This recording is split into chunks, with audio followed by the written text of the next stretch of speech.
देखिए 2 नंबर कह रहा है यदि नीचे दिए हुए बंटन का माध्यक, देखिए इसका माध्यक दिया हुआ है 28.5, तो एक्स वाई का मान, ये जो एक्स वाई है इसका मान निकालना। तो चलिए ना इसी चार्ट में बना देते हैं, इसी में बढ़ा देते हैं। ठीक है, एक बॉक्स बढ़ाना होगा संचयी बारंबारता के लिए, वो बढ़ा देते हैं और इसी में बना देते हैं। ठीक है, लेकिन आप लोग इसी में नहीं करिएगा, आप अपने कॉपी पे दोबारा से ये तीनों बनाइएगा, वर्ग अंतराल बारंबारता और संचयी बारंबारता। हम लोग यहीं पे लिख देते हैं संचयी बारंबारता। संचयी बारंबारता, संचयी बारंबारता क्या होगा 5, फिर 5 प्लस एक्स, फिर क्या होगा तो 25 प्लस एक्स, फिर क्या होगा आपका 40 प्लस एक्स, फिर आपका क्या होगा 40 प्लस एक्स प्लस वाई, फिर आपका हो जाएगा यहाँ पे 45 प्लस एक्स प्लस वाई।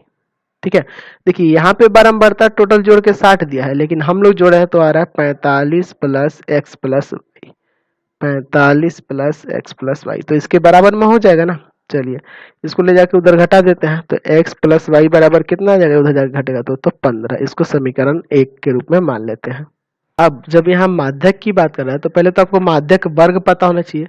तो यहाँ आपके क्वेश्चन में माध्यक दिया हुआ है, यहाँ माध्यक दिया हुआ है, तो माध्यक है 28.5, तो इस माध्यक वर्ग से ही, माध्यक से ही माध्यक वर्ग का पता चलेगा। देखिए यह मान जो है ये किसके बीच में आ रहा है, इसके बीच में आ रहा है, यानी कि यही आपका माध्यक वर्ग होगा। ठीक है, अब सोच रहे होंगे कि सर बारंबारता से क्यों नहीं देखेंगे, क्योंकि देखिए एक्स और वाई अनडिफाइंड है, हो सकता है एक्स और वाई ही दोनों में से कोई एक ऐसा हो जो बड़ा हो, है ना, सबसे बड़ी बारंबारता हो, तो इसीलिए जब ये अनडिफाइंड रहेगा तो आपको यहाँ से लेना होगा। ये माध्यक दिया 28.5, ये 28.5 इसी के बीच में ना आएगा, तो यही आपका माध्यक वर्ग होगा। तो यहाँ लिख देंगे माध्यक जब 28.5 है, इसलिए माध्यक वर्ग, माध्यक वर्ग, माध्यक वर्ग 20 से 30 होगा, 20 से 30 होगा, 20 से 30 होगा। अब देखिए 20 से 30 हो गया माध्यक वर्ग। अब यहाँ बात करते हैं एल का, तो एल हो जाएगा 20, माध्यक वर्ग की निम्न सीमा। अच्छा एफ क्या हो जाएगा, तो एफ हो जाएगा ये 20, इसकी बारंबारता। सी एफ क्या होगा, तो माध्यक वर्ग से ठीक ऊपर वाले वर्ग की संचयी बारंबारता, यानी कि 5 प्लस में एक्स, है ना। चलिए, और एच क्या होगा, तो एच वर्ग माप यानी कि 10। अब यहाँ फॉर्मूला लगाते हैं।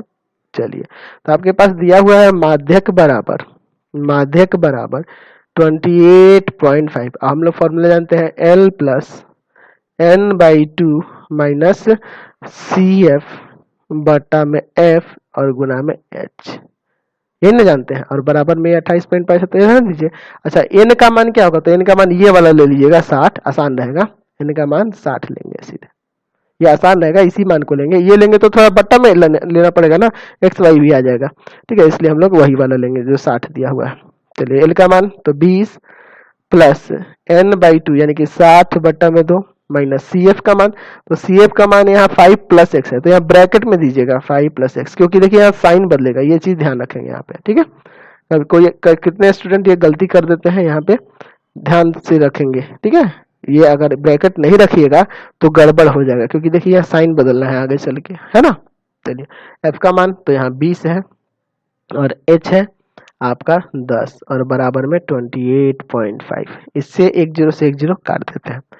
चलिए आगे देखिए, ये 20 को ले जाकर उधर घटाएंगे और ये तो कट ही जाएगा, तो यहाँ हो जाएगा 30 माइनस 5 और प्लस माइनस माइनस एक्स और बट्टा में 2, यही ना बचेगा। ये 20 को ले जाकर उधर घटा देते हैं, 28.5 माइनस 20।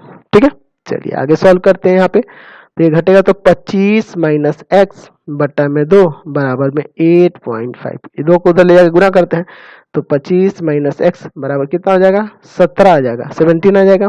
चलिए अगले स्टेप में इसको ले लेते हैं माइनस का, तो 17 में से 25 घटा देना है, यानी कि आ जाएगा ये माइनस का 8, माइनस माइनस काट दीजिए, x बराबर आ गया 8, x का मान क्या आ गया 8 आ गया।